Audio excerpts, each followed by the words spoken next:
الحمد لله رب العالمين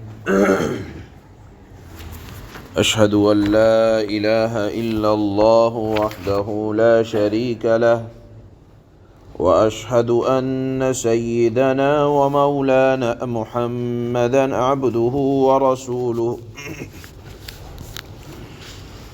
صلى الله تبارك وتعالى عليه وعلى آله وأصحابه وبارك وسلم. أما بعد فأعوذ بالله من الشيطان الرجيم. بسم الله الرحمن الرحيم.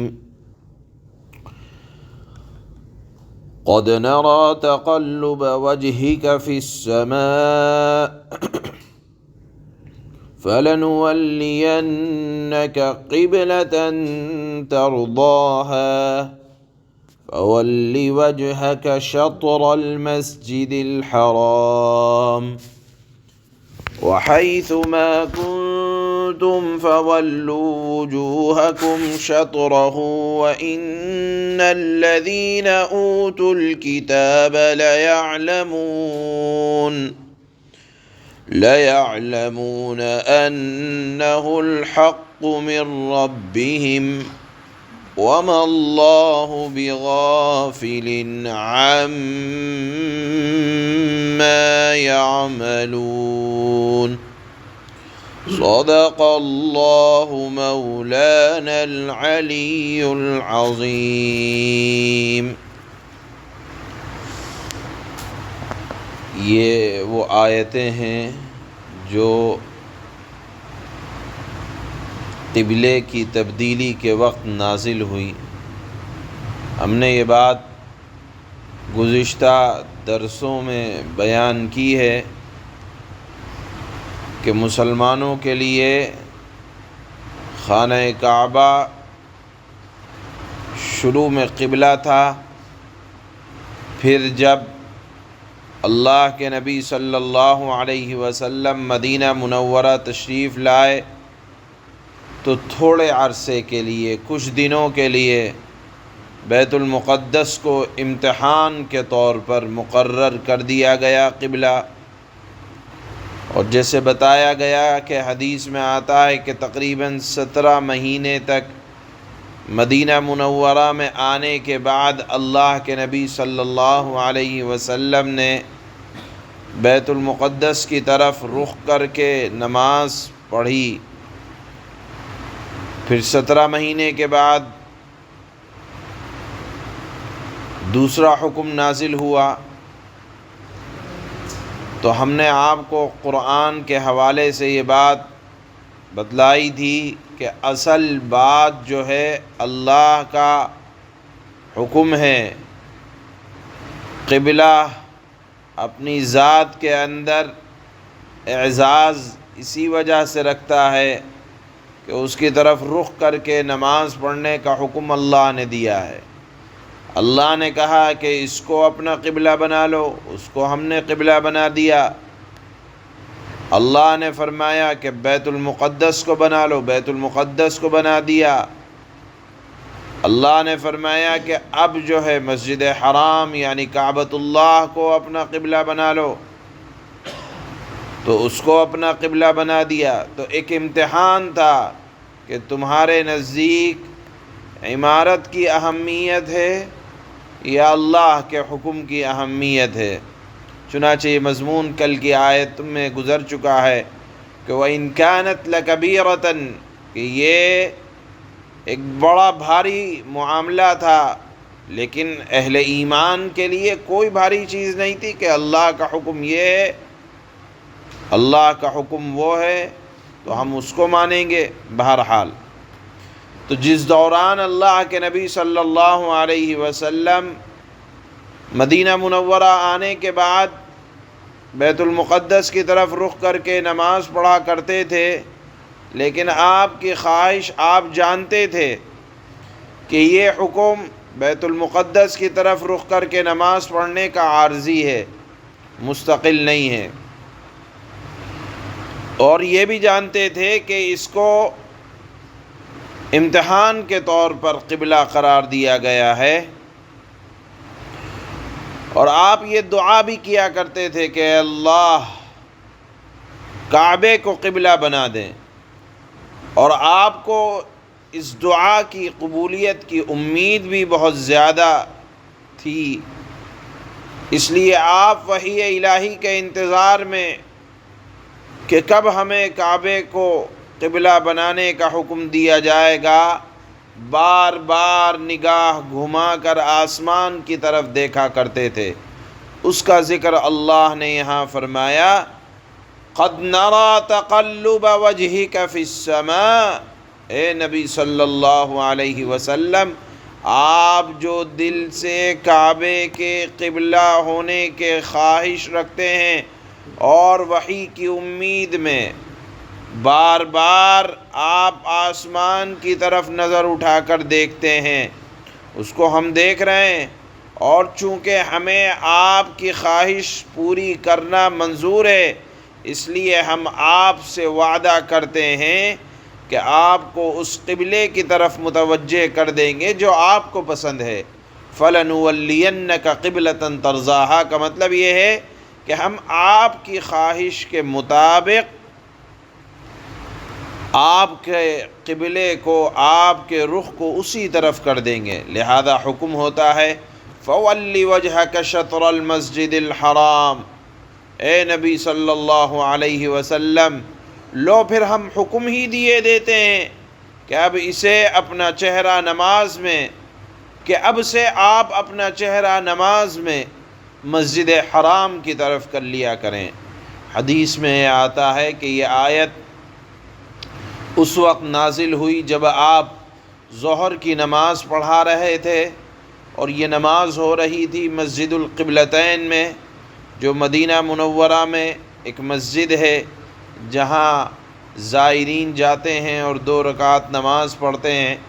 اللہ کے نبی نے ظہر کی نماز کی امامت فرمائی، 2 رکعت آپ نے بیت المقدس کی طرف رخ کر کے نماز پڑھائی، لیکن جب یہ آیت نازل ہوئی فَوَلِّ وَجْهَكَ شَطْرَ الْمَسْجِدِ الْحَرَامِ، تو آپ نے فوراً اپنا رخ کعبے کی طرف کر لیا، گھما لیا، 2 رکعتیں بیت المقدس کی طرف پڑھائیں، اور 2 رکعتیں آپ صلی اللہ علیہ وسلم نے مسجد حرام کی طرف رخ کر کے نماز پڑھائی۔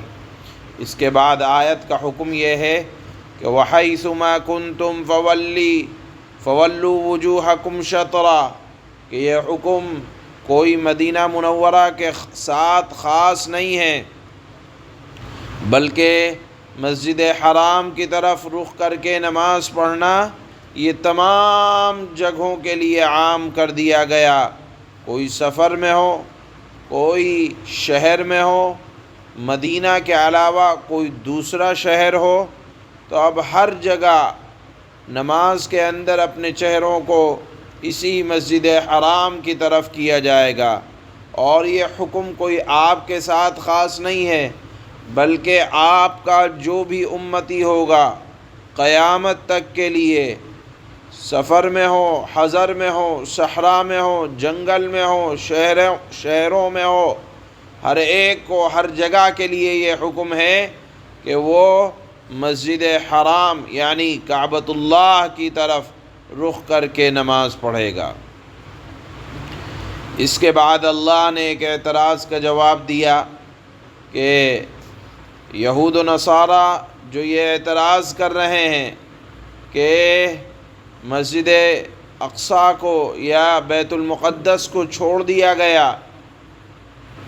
اور یہ چھوڑنا ان کے گمان کے مطابق اس لیے تھا کہ وہ سمجھتے تھے کہ حسد کی بنیاد پر چھوڑا ہے۔ اللہ نے فرمایا کہ ایسا کچھ بھی نہیں ہے، وہ جانتے ہیں، اہل کتاب جانتے ہیں، ان کی کتابوں میں یہ بات موجود ہے کہ نبی آخر الزماں جو آنے والے ہیں ان کا قبلہ کیا ہوگا، وہ کدھر رخ کر کے نماز پڑھیں گے۔ مسجد حرام یعنی کعبۃ اللہ کو ان کا قبلہ بنایا جائے گا۔ اللہ اہل کتاب کو متنبہ کر کے فرماتے ہیں کہ تمہاری کتابوں میں نبی آخر الزماں کے متعلق جو علامات اور پیشین گوئیاں موجود ہیں اس میں یہ بھی موجود ہے کہ آپ کے قبلے کی جہت کیا ہوگی۔ تو گویا کہ یہود و نصارہ محض عناد کے طور پر اس قبلے کے بدلنے کو اللہ کا حکم نہیں مان رہے۔ اللہ فرماتے ہیں کہ تمہاری تو کتابوں میں بھی موجود تھا کہ نبی آخر الزماں کا قبلہ کیا ہوگا۔ لَيَعْلَمُونَ أَنَّهُ الْحَقُّ مِن رَبِّهِمْ کا ترجمہ یہ ہے کہ وہ لوگ جانتے تھے کہ حق پروردگار ہی کی طرف سے ہے۔ بہرحال اللہ نے فرمایا وَمَا اللَّهُ بِغَافِلٍ عَمَّا يَعْمَلُونَ کہ ایسا نہیں ہے کہ یہ لوگ جو کچھ کر رہے ہیں اللہ ان کی کارروائیوں سے بے خبر نہیں ہے، ایسا نہیں ہے، اللہ سب کچھ جانتے ہیں۔ اس مضمون کو اللہ نے اس آیت میں بیان فرمایا جو اس وقت تلاوت ہو رہی ہے۔ اللہ فرماتے ہیں قَدْ نَرَىٰ تَقَلُّبَ وَجْهِكَ فِي السَّمَاءِ فَلَنُوَلِّيَنَّكَ قِبْلَةً تَرْضَاهَا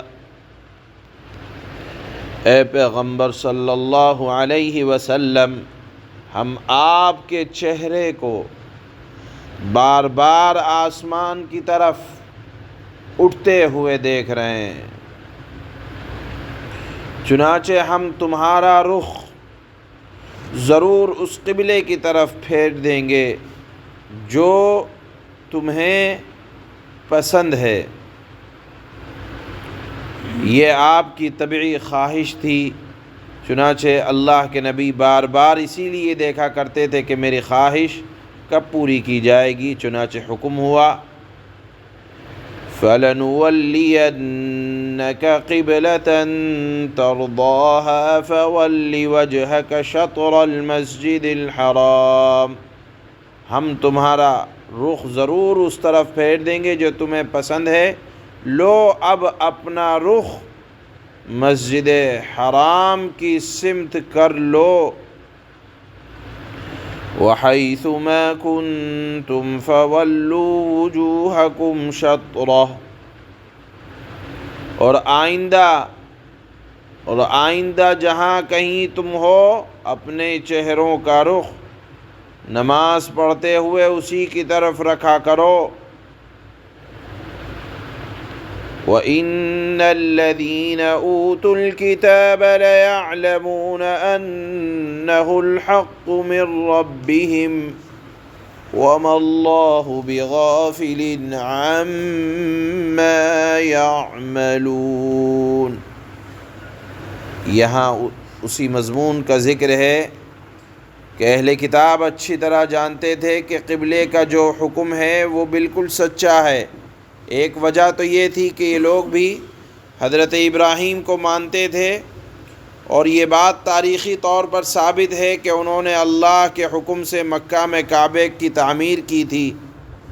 بہرحال اللہ نے فرمایا کہ وہ لوگ جانتے تھے لیکن بس عناد تھا، اللہ کے نبی سے دشمنی تھی، لہذا اسی دشمنی کی بنیاد پر کہہ دیا کہ ہمارے قبلے کو کیوں چھوڑا۔ یہودی بیت المقدس کی طرف رخ کر کے نماز پڑھتے تھے اور عیسائی بیت اللحم جہاں حضرت عیسیٰ پیدا ہوئے وہاں اس کو اپنا قبلہ مانتے تھے۔ لیکن اللہ کے نبی کو جب یہ حکم ہوا تو محض دشمنی کی بنیاد پر انہوں نے کعبے کو قبلہ ماننے سے انکار کر دیا، حالانکہ جانتے تھے وہ۔ اسی کا ذکر اللہ نے یہاں فرمایا کہ جن لوگوں کو کتاب دی گئی ہے وہ خوب جانتے ہیں کہ یہی بات حق ہے کہ کعبے کو قبلہ بنایا جائے گا، ان کی کتابوں میں موجود ہے، جو بات ان کے پروردگار کی طرف سے آئی ہے، یعنی کتابوں میں موجود ہے ان کی، لیکن مان نہیں رہے حسد کی بنیاد پر، عناد تکبر کی بنیاد پر۔ اللہ نے فرمایا وَمَا اللَّهُ بِغَافِلٍ عَمَّا يَعْمَلُونَ جو کچھ یہ کر رہے ہیں اللہ اس سے غافل نہیں ہے۔